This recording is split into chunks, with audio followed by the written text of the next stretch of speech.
أعوذ بالله من الشيطان الرجيم.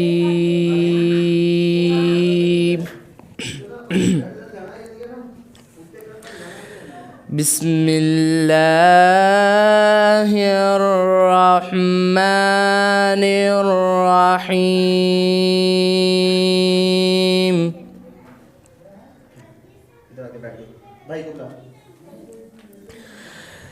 إذا جاء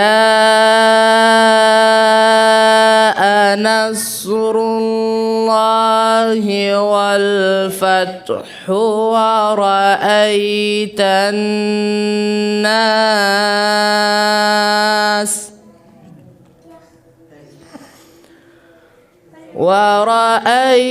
الناس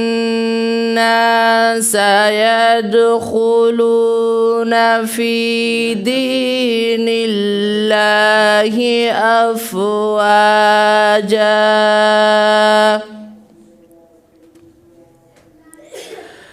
فسبح بحمد ربك واستغفره إنه كان توابا.